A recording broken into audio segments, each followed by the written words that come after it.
Para kanca DSK diantos pangrojongna kanggo nanjurna channel Radio DSK FM Official. Hatur nuhun.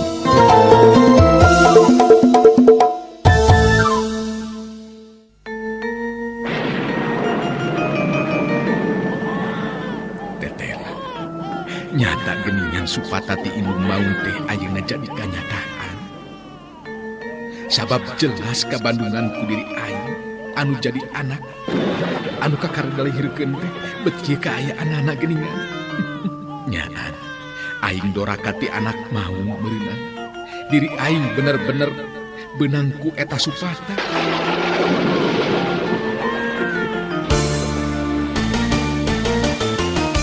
RMG Radio Network gawe bareng jeung DSK 103,2 FM, DSP 1188 AM Stereo, DSS 102,1 FM, Gita 85,4 FM, midangkeun serial dongeng Sunda Si Belang.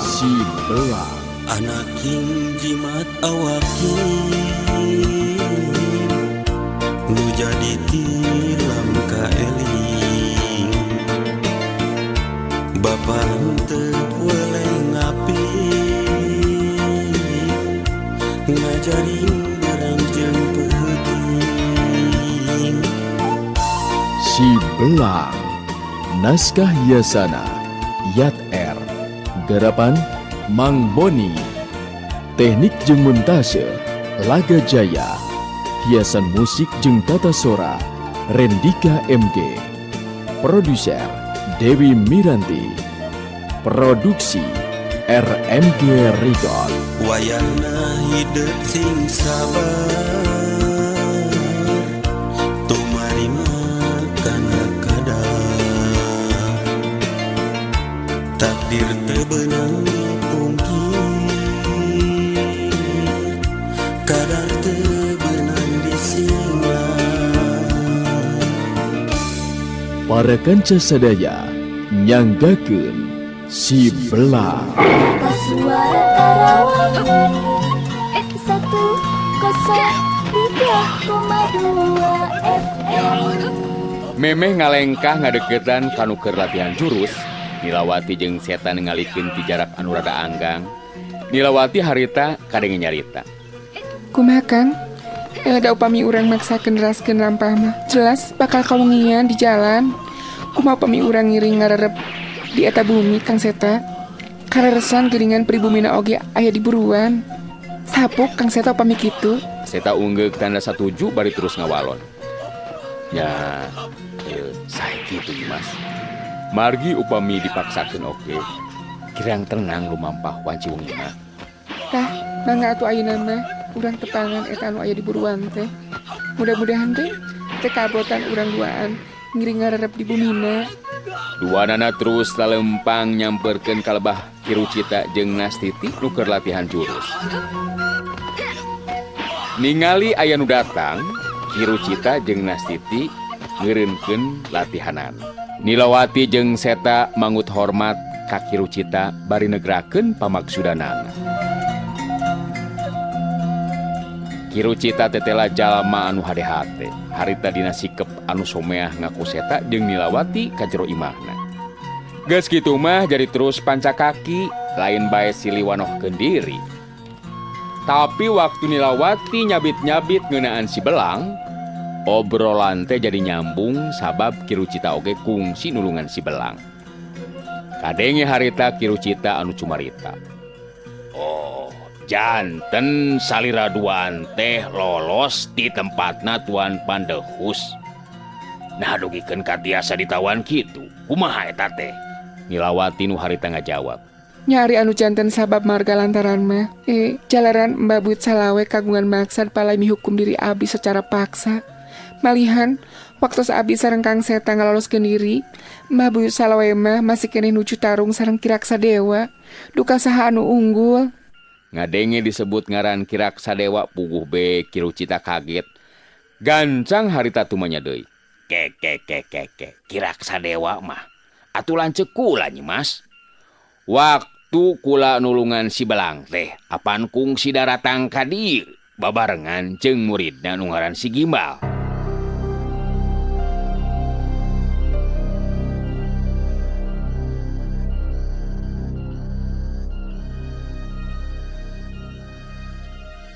Kunilawati leuwih dijelaskeun deui ngeunaan Ki Raksadewa anu memang babarengan jeung si Gimbal.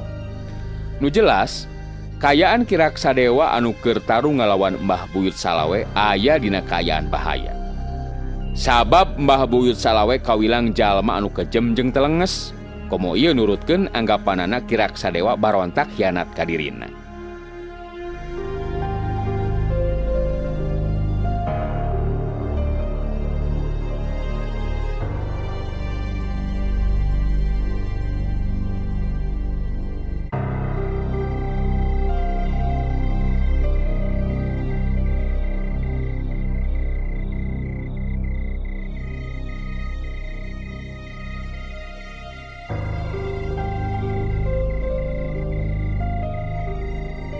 Beki kapetingnakeun waktu Nastiti geus sare, Ki Rucita katingali siga anu henteu geunah cicing. Ngabagikeun paneteupna ka Seta jeung Nilawati, teu lila terus kedal deui lisan dalaunan siga anu sieun kadengieun ku Nastiti. Mun kitu kayanana diri kula henteu bisa cicing.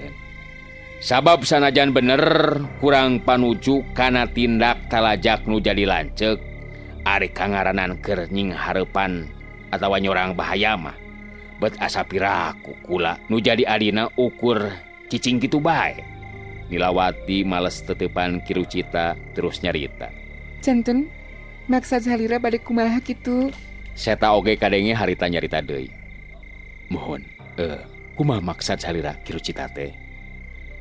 Kieu maksud kula teh. Kangaranan kanu jadi lanceuk nyata Ki Raksadewa, kula teh boga karep hayang ngayakinkeun kaayaan dirina dina waktu ayeuna. Tang tu bisa kamaklum. Hate kula teu bisa tenang menang beja ngeunaan anu jadi lanceuk saperti kitu. Kula nitipkeun Nastiti ka salira duaan. Seta jeung Nilawati silih teuteup. Maranehna duaan boga kayakinan Ki Rucita lain jalma sambarangan, kaasup jago kolot anu moal jauh beda tahapan ajen pangartina jeung Ki Raksadewa. Nilawati neuteup ka Ki Rucita terus kedal deui lisan. Ku emutan mah, padahal henteu kedah ngalakukeun tindakan kitu Ki Rucita.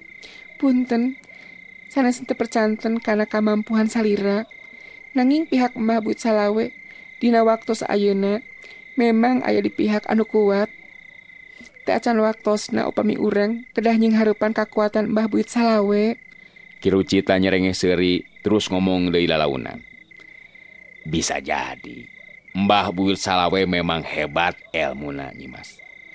Tapi muga salira duaan ngamaklum jeung ngamafhum. Kula rek kumaha bisa tenang menang beja ngeunaan nu jadi lanceuk kitu kaayanana. Jadi kula tetep rek niang geusan ningali Ki Raksadewa anu jadi lanceuk. Sakali deui titip Nastiti, kula tetep teu bisa tenang ingis nu jadi lanceuk ajal binasa ku Mbah Buyut Salawe. Mudah-mudahan urang bisa patepung deui kitu tah. Henteu nunggu deui jawaban ti Seta jeung Nilawati, harita Ki Rucita ngacorela. Luncat keluar ti jero imah, Seta jeung Nilawati geus henteu bisa ngahalangan deui kana karep jeung tindakan Ki Rucita.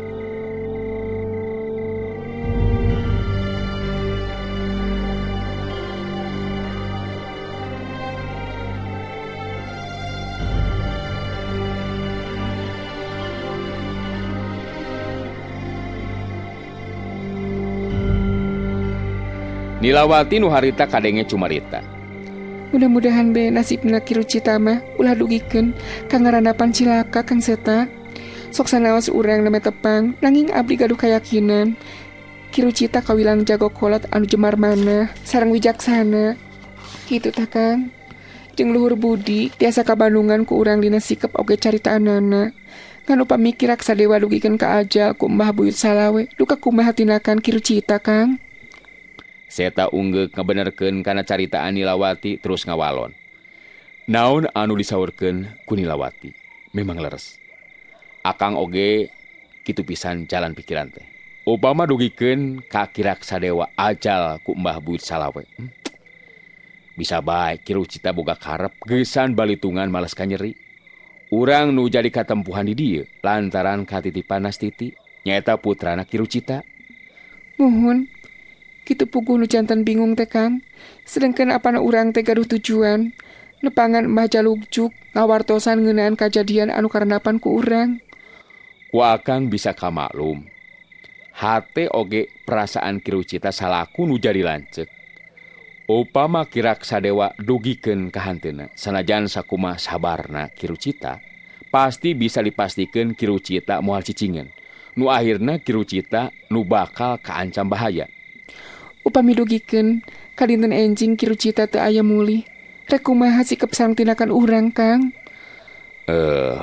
Langkung saya ena mah ngaso heula. Istirahat heula nyi Mas. Upami diemutan ku urang ti ayeuna keneh, engke urang moal tiasa mondok. Sedengkeun tenaga urang kedah pulih deui ieu teh. Nilawati ungeuk ngabenerkeun kana caritaan seta buah hatena. Muhun, urang kedah istirahat Kang. Mangga urang mondok heula be ayeuna mah. Geus kitu mah duanana terus asup ka jero kamar anu misah.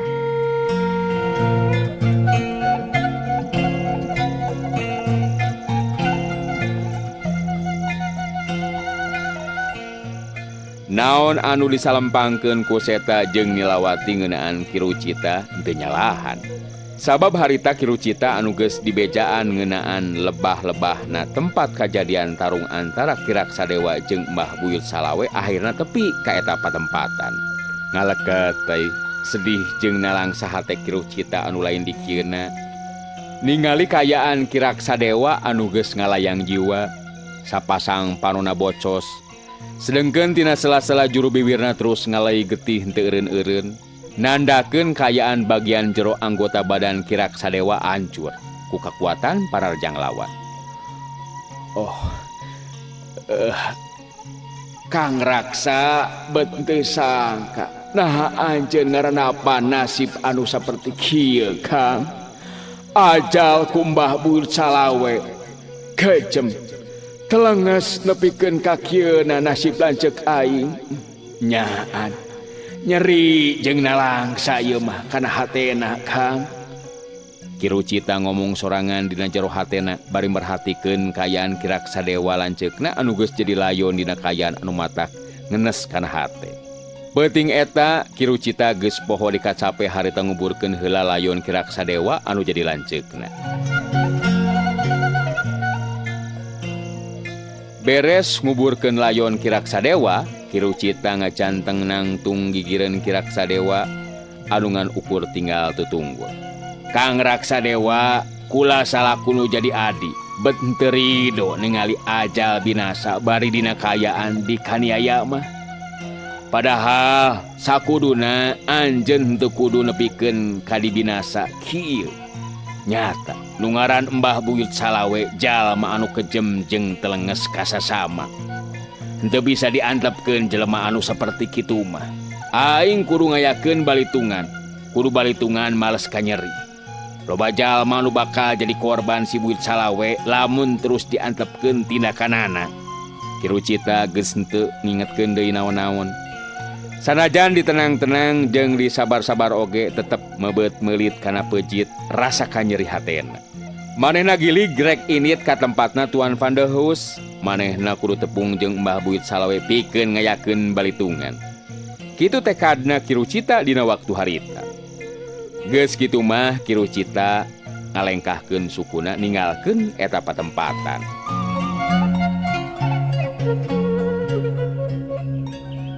Waktu terus lumaku, wanci peuting salin jenis jadi berang, sinar surya medal ti belah wetan. Bareng jeung meletekna panon poe, harita Nastiti jadi leungiteun ku Kirucita anu jadi bapana sabab henteu nyampak aya di imah. Nastiti gancang harita nanyakeun ka Seta jeung Nilawati ngeunaan anu jadi bapana. Nah ari ama angkat ka mana ce? Geuningan bet henteu aya. Abi leungiteun ka mana ama teh nya? Teka tinggal geuningan. Nastiti ngareret kaseta anu direret Surti harita terus nyarita ngajelaskeun ngeunaan kayaan Kirucita. Kieu Nyai. Ulah dedeupeun atawa leungiteun. Tuang Rama angkat heula aya kaperyogian. Seja nepangan uwa. Nyaeta nepangan uwa Raksadewa. Nyai di dieu dibaturan heula ku Akang jeung Jenilawati. Ulah waka ka mamana. Engke oke Kirucita bakal sumping deui. Mulih ka dieu. Nilawati milu nambahan caritaan ditujukeun ka Nastiti. Moal naon Nastiti? Kirucita seja ngayakinkeun kayaan uwa Raksadewa teh ya. Nu matak keun bae urang daguan di dieu, daya euceuk oge Kang Seta. Nastiti ngabagikeun paneutepna ka Seta jeung Nilawati. Teu lila terus nyarita deui lalauna. Nah kunaon atuh teu ngawartosan ka Titi. Aneh amat teh, bet kitu geuningan, da biasana mah tara kitu ka Titi teh. Iraha ama ka dieu deui nya. Seta neuteup ka Nastiti bari imut terus kedal deui lisan. Dina telatna oke, engke sore. Ama mulih ka dieu Titi. Henteu kudu salempang atawa keung, pan aya anu ngabaturan. Nastiti sanajan ari hate mah jelas ngarasa teu panuju. Tapi kanyataan anu lumaku geus henteu bisa disingkahan. Kirucita geus indit ngan untung Nilawati jeung Seta bisa ngabrang-brangkeun Nastiti diajakan ngobrol masalah anu sejen. Lian teh eta Nastiti oge bisa mastikeun ningali sikep jeung caritaan eta dua jalma yen Seta jeung Nilawati lain kaasup jalma anu jahat. Duta Suara Karawang 103,2 FM.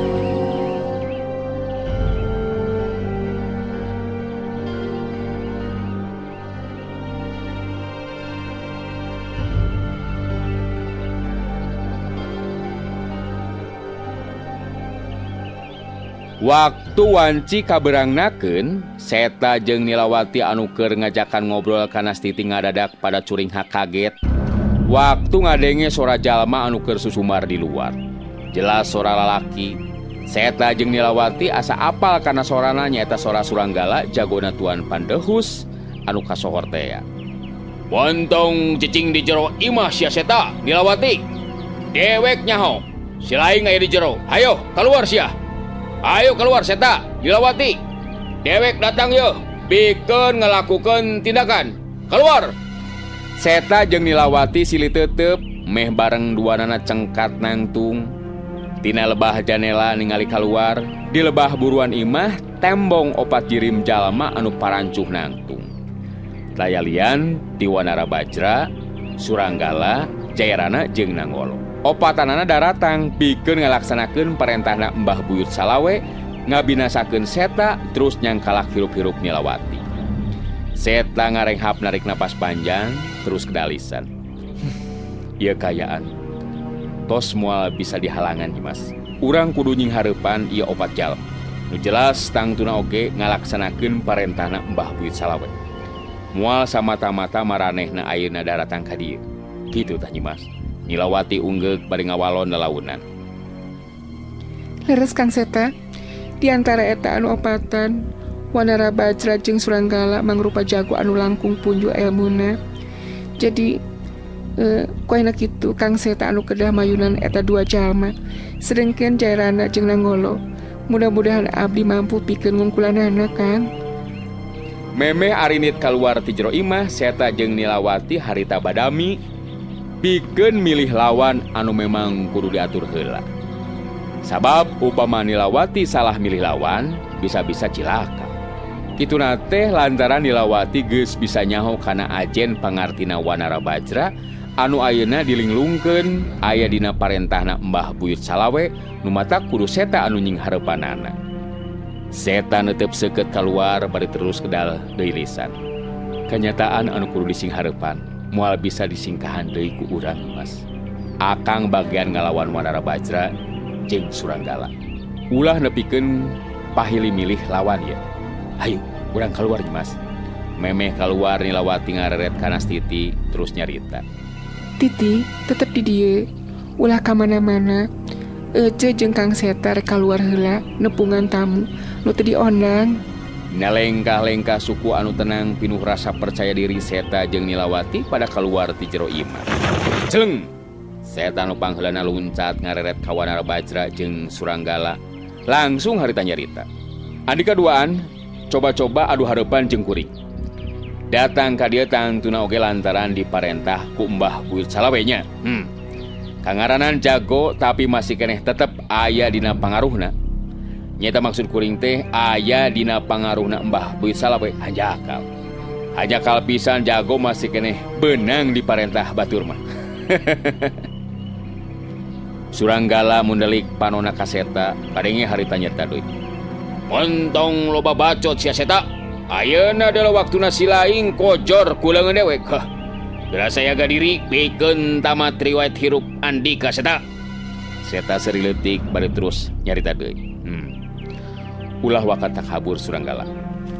Sanajan kuring kudu nying hareupan dua lawan, nyata Andika jeung Wanara Bajra. Keur diri kuring moal make kudu mundur sasiku ngejat satapak. Sor. Geura maju Andika duaan. Wanara Bajra ngabagi diri jeung Suranggala. Seta rutret kadua lawanna kawilang lawan anu henteu bisa dianggap enteng ajen pangartina.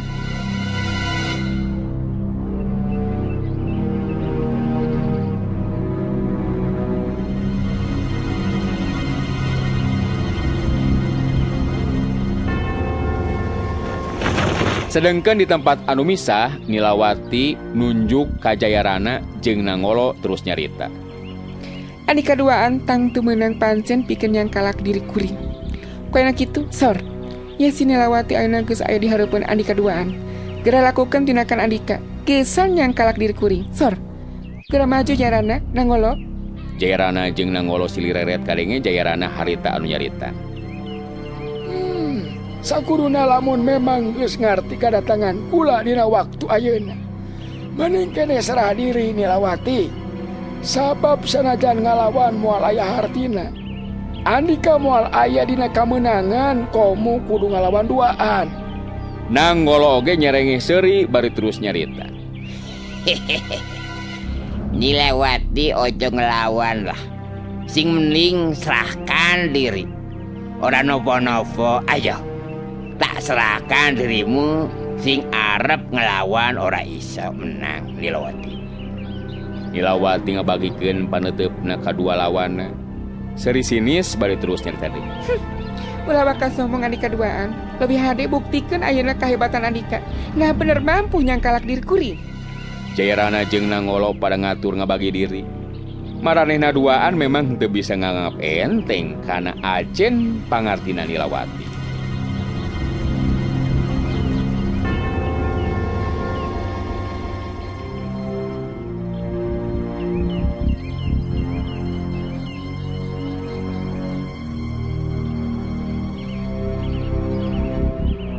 Sedengkeun Seta anu nying hareupan dua lawan nyaeta Suranggala jeung Wanara Bajra katingali tarungna oge geus dimimitian.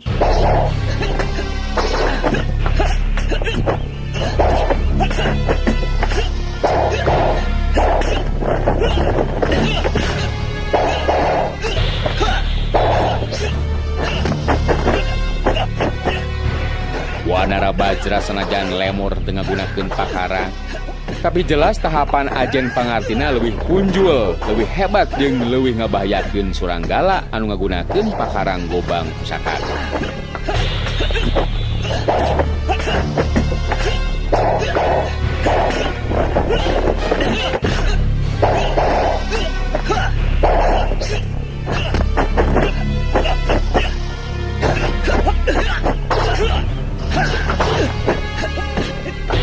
Masih kene untung Seta geus nyangking elmu hasta braja. Cacakan lamun acan nyangking eta elmu geus bisa dipastikeun ukur sababaraha gebrakan tangtu Seta geus rubuh kudu jadi lawan.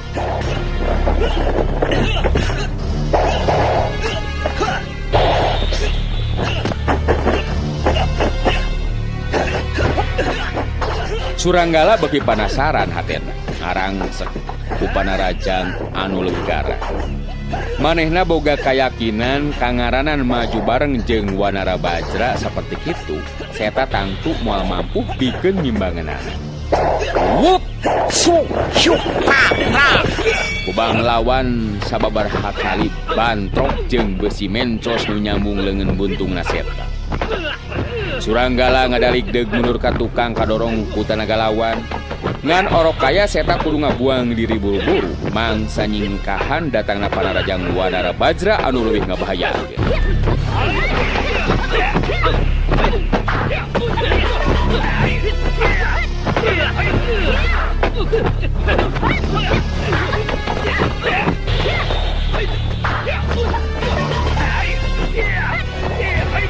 Tarung jadi diwangun kedua bagian antara tarung Nilawati nu ngalawan Jayarana jeung Nanggolo sedengkeun Seta nying hareupan Wanara Bajra jeung Suranggala.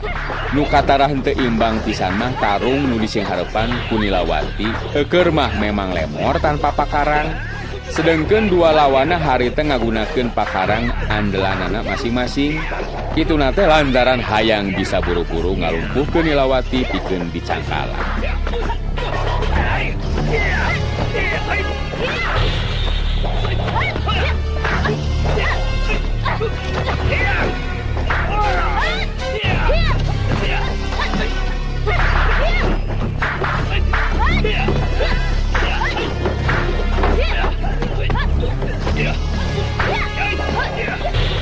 Tapi Jayarana jeung Nanggolo henteu gampang gitu bae ngalumpuhkeun pisan yang kalak Nilawati.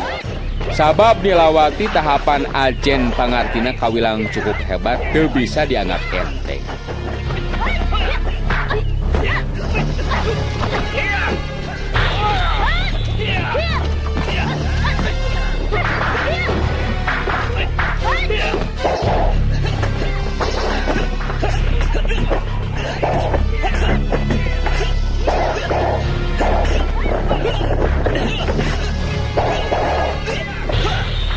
Seta nguras tanaga jeung pangartina manehna kudu bisa buru-buru mampu ngungkulan dua lawan. Sangkan bisa ngebantu Nilawati nu sareretan geus bisa katingali Nilawati moal bisa tahan lila anu akhirna bakal kadese ku anu jadi lawan.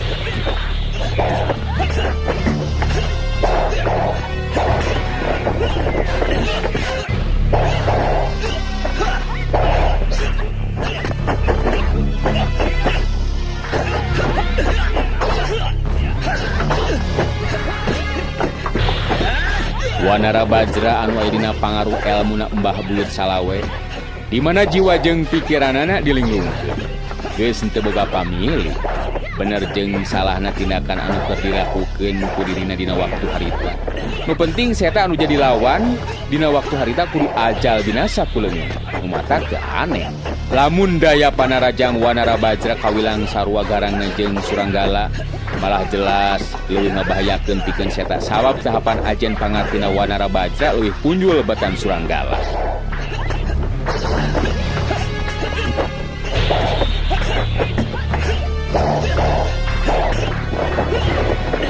Elmu hasta braja diketrukeun sapinuna geusan mampu ngungkulan anu jadi lawan. Tapi harap jeung hayang Seta tetelah teu gampang pikeun diwujudkeunana. Sabab dua lawan tetelah mampu ngimbangan elmu hasta braja anu kacangking ku dirina. Malah beki karasa tekenan anu jadi lawan beki ngarangsep ngadesek Seta.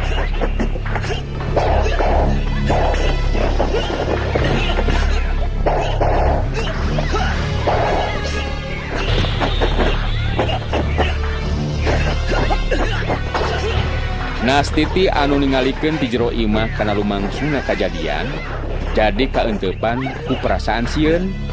Tina sieun akhirna jadi nekat terus init jalan tukang kalawan maksud rek neangan Kirucita anu jadi bapana.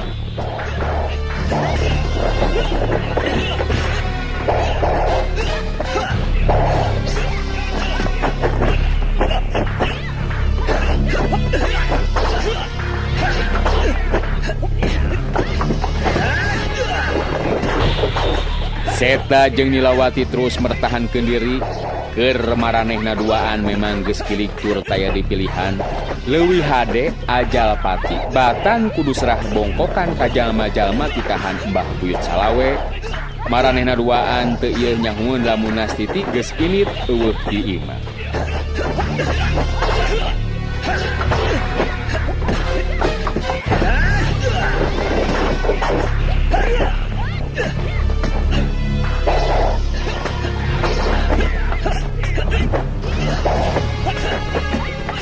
Tarung terus lumangsung masing-masing pihak pada nemongkeun kamampuhan geurina dina hal elmu silat pisan jadi pihak anu unggul.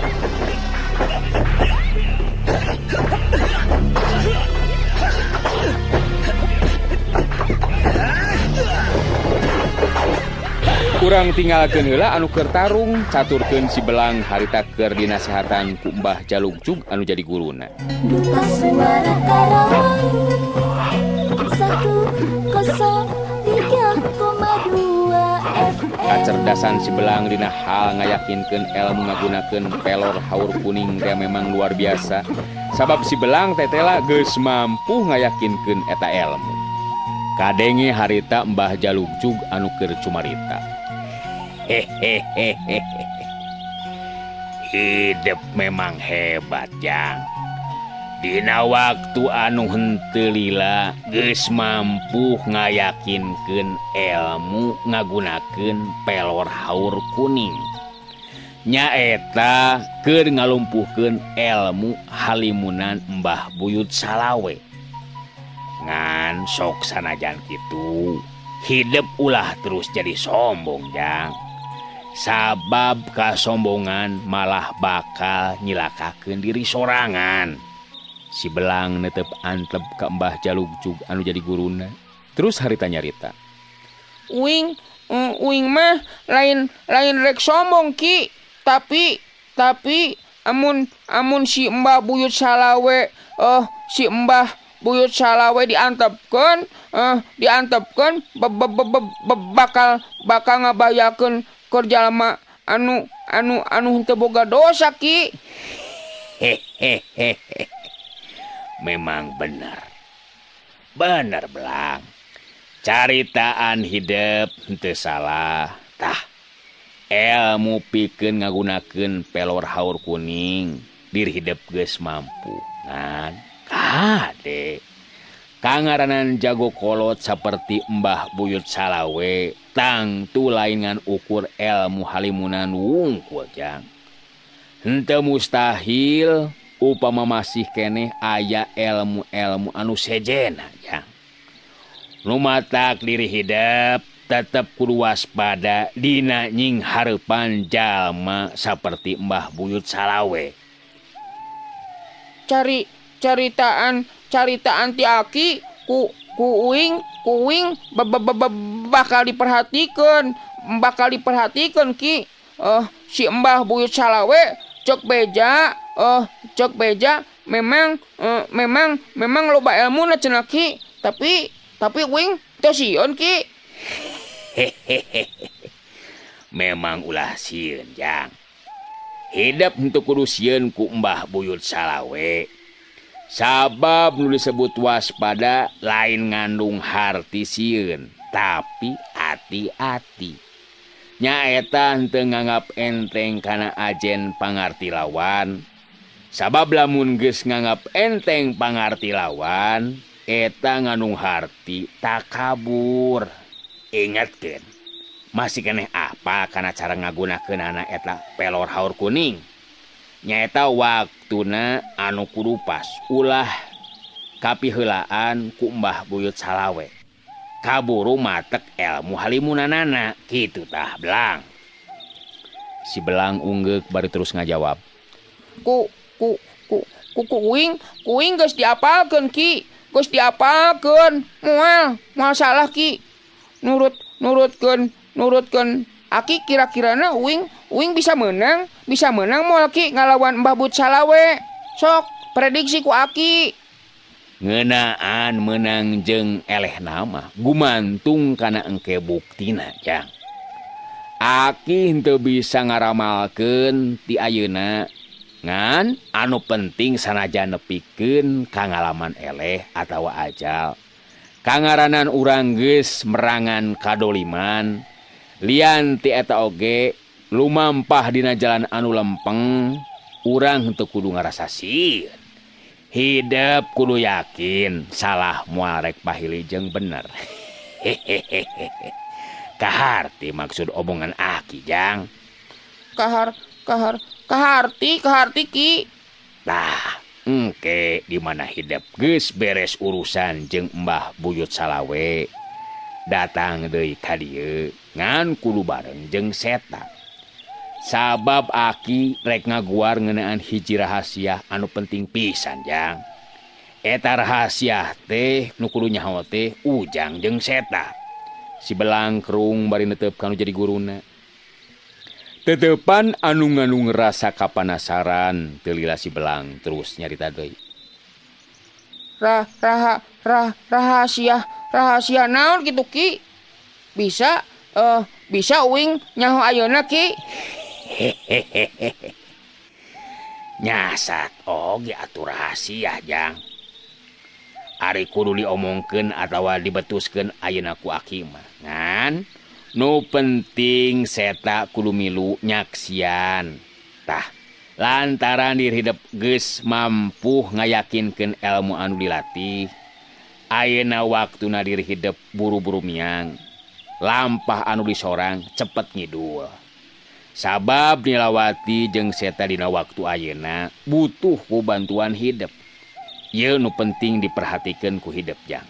Kumaha? Kaharti, Kaharti kuing Ki. Jadi uing kudu init ayeuna Ki. Ayeuna initna Ki. Ayeuna Jang. Ingatkeun. Hidup ini teh kudu kabelah kidul terus engke bakal panggih jeung Cenilawati oge Seta. Ayeuna keur ngabutuhkeun bantuan hidup Jang. Cung geura lumaku. Bra geura lumampah. Nu ngaran Mbah Buyut Salawe kudu mampu diungkulan ajen pangartina. Sabab eta jalma bakal jadi ancaman pikeun jalma-jalma anu henteu baroga dosa.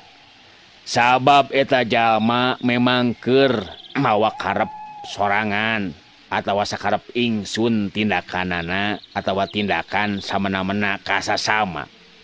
Aki ngadoakeun hidup sing salamet sarta hasil pamaksudan. Si Belang nu diuk sila dihareupeun guruna harita terus cengkat nangtung. Netep seukeut ka Mbah Jalukcu bari ngomong pondok. Uing init Ki. Corelat, gajreng. Si Belang hari tengah gajreng luncat dina waktu anu henteu lila. Jirimna geus eueuh henteu katingali. Saking ku cepet-cepetna gerakan si Belang.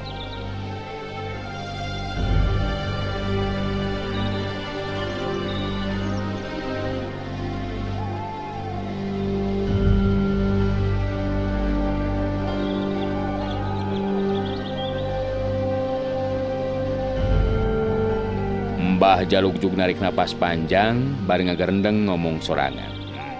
Piraku jalan Belang. Gesan ngaruntakeun kakuatan jalma seperti Buyut Salawe. Ngan ku perasaan si Belang memang teu cukup ku ilmu kitu wungkul pikeun ngungkulan ajen pangartina Mbah Buyut Salawe. Tapi mudah-mudahan aya nu bisa nambahan ilmuna. Nu akhirna si Belang bisa ngawujud cita-citana. Geus waktuna memang hidup tandang makalangan merangan kadoliman jeung kaangkara murkaan. Kitu gerendengna Mbah Jalukjuk dina waktu harita.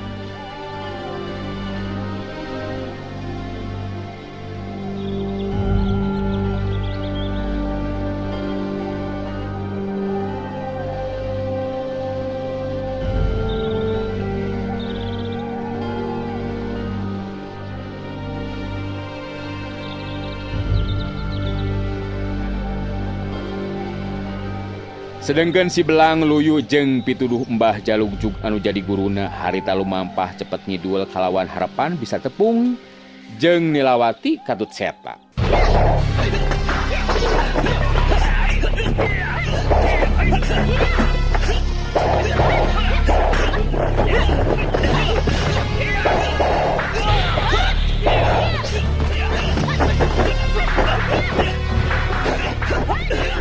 sedengkeun Seta jeung Nilawati harita masih keneh keur mertahankeun diri sakuat tenaga sangkan terubuh ku anu jadi lawan. Seta anu ajen pangartina leuwih punjul tibatan Nilawati tetep henteu bisa ngungkulan anu jadi lawan. Pang nama ajen tahapan pangartina Wanara Bajra tetela meh imbang jeung diri.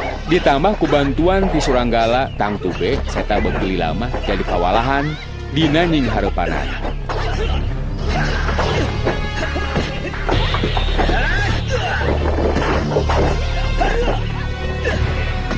Suranggala ngarangsek ku Panarajang lantaran gemes.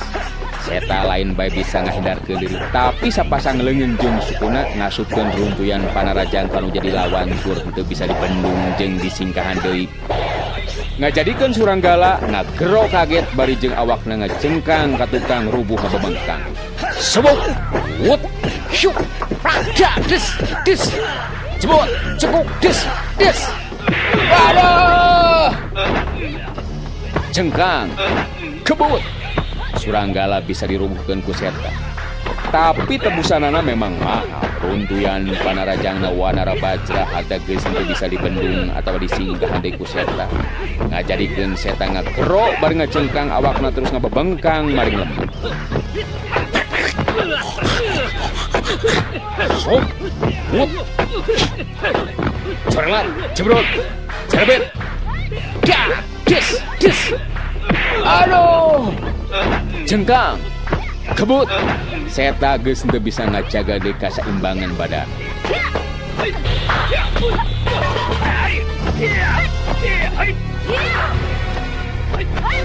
Ningali Seta anu jadi buah hatina rubuh Nilawati anu keur tarung jadi kabagi perhatianana. Dina kayaan saperti kitu Nilawati jadi lengah balangan. Jairana ngarangsek ku Panarajangna ngamangpaatkeun eta kayaan.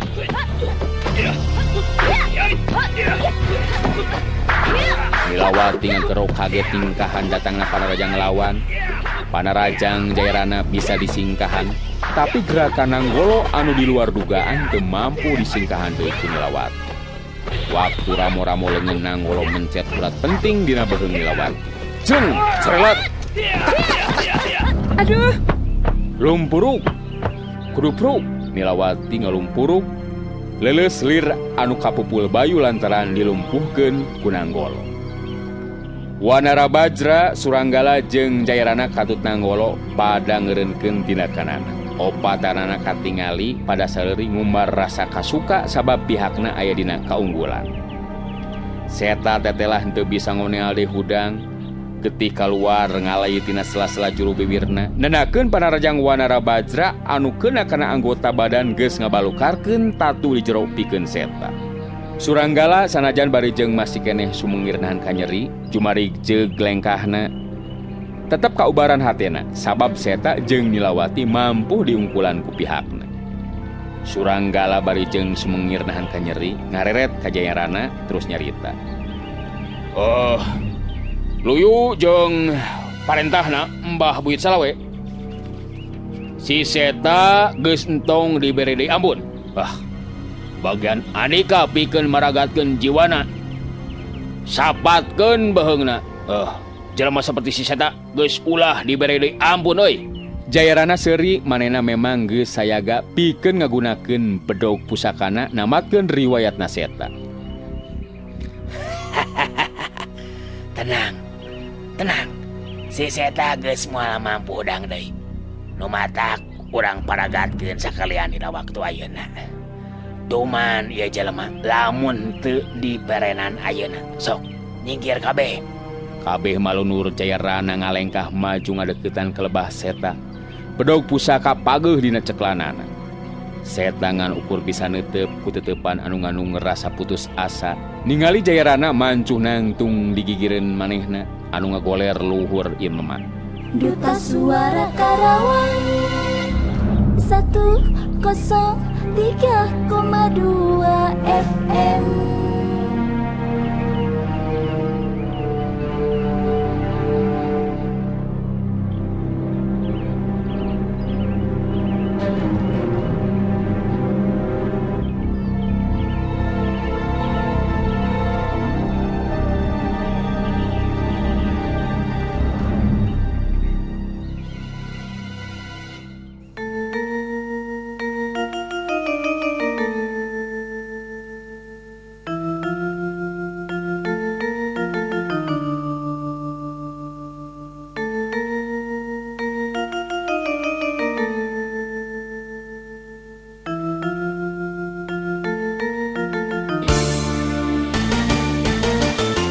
RMG Radio Network gawe bareng jeung DSK 103,2 FM, DSP 1188 AM Stereo, DSS 102,1 FM, Gita 85,4 FM, Rengse midangkeun serial dongeng Sunda Si Belang.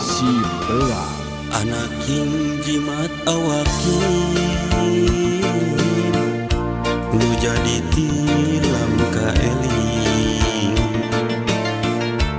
Bapa henteu boleh ngapi ngajarin barang jeung peuting Si Belang. Naskah hiasana Yat R. Garapan Mang Boni. Teknik jeung montase Laga Jaya. Hiasan musik jeung tata sora Rendika MG. Produser Dewi Miranti. Produksi RMG Record. wayahna hidup sing sabar tumarima kana kadar takdir teu beunang dipungkir kadar teu beunang disinglang Para kanca sadaya wilujeng kantun